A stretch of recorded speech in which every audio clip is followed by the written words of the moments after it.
Welcome to the Operator Signal. Today, I am joined by Ivan Pascual, partner of CFO Practice. Ivan, thank you for joining us today. Tell us a little bit about yourself and tell us about the firm. Yes, James, thank you for having me.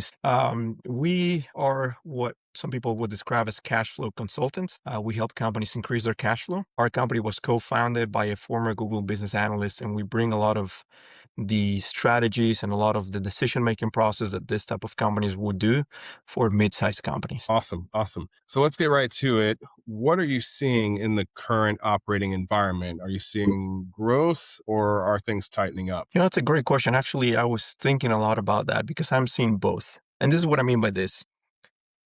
I see a lot of growth. We're in Texas, strong economy, money's moving. But also with all the things that are happening, I see a little bit of a shrinking when it comes to profits and cash flows. So I'm seeing both, which is quite interesting because it is exposing those companies that are not really that well optimized, right? Because the growth is so fast.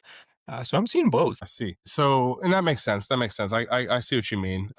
We are attracting all of the businesses here in DFW and across Texas for sure. So I get that. Where are you seeing the most pressure inside the business? Is it around labor or pricing or technology? Or what are you seeing? I'm gonna answer this with a quick analogy. I was driving on the tollway the other day, and somehow my navigation just went off.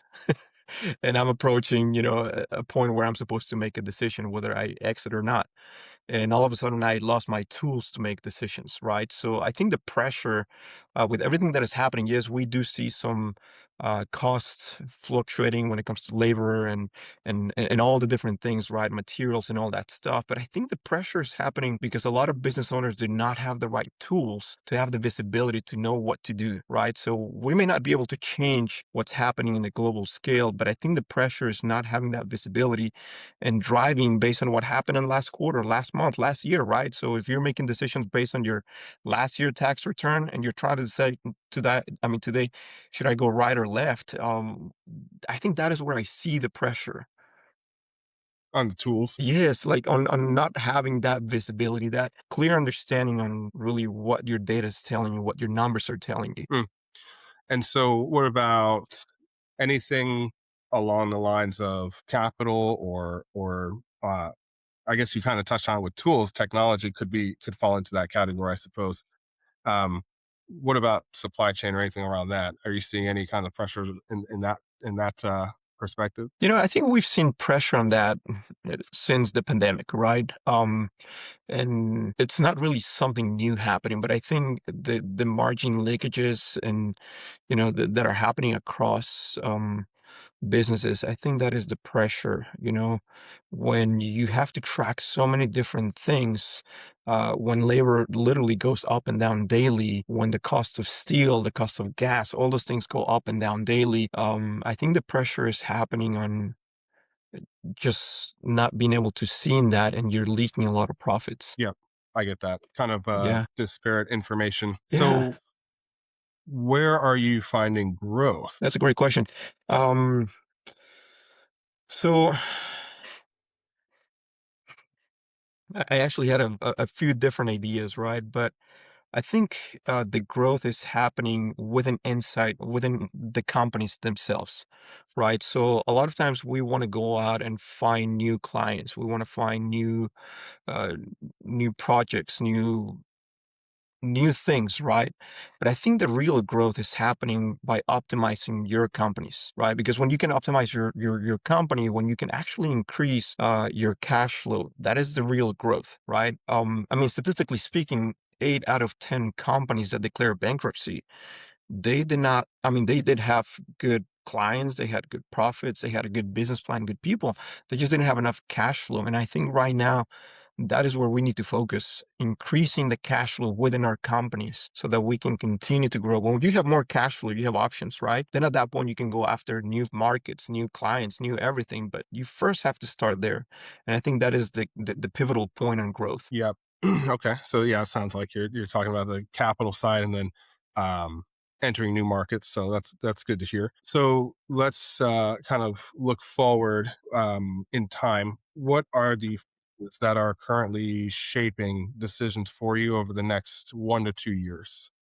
Great question. So, um, we try to apply what we preach, right? So one of the things that I tell my clients, right? So for example, let's say you're a restaurant owner, right? A lot of people think that their client is the patron that comes in every day and pays, that $15 dish. That is not the real client. The real client is the investor that is going to come in and buy their business, right? So right now, internally in our own company, we are growing so that we can position our company the same way, right? We eventually want to grow a company that can operate without my daily input, right? And we've been in business for about 2 years. So we're in that stage, and I think um, everything that we do it has to be done with the point of view of an investor. If someone were to buy my company, what do I need to do today to make my company appealing, whether I want to sell it or not? I think having a business you can sell gives you options. So right now we are in that stage where we are trying to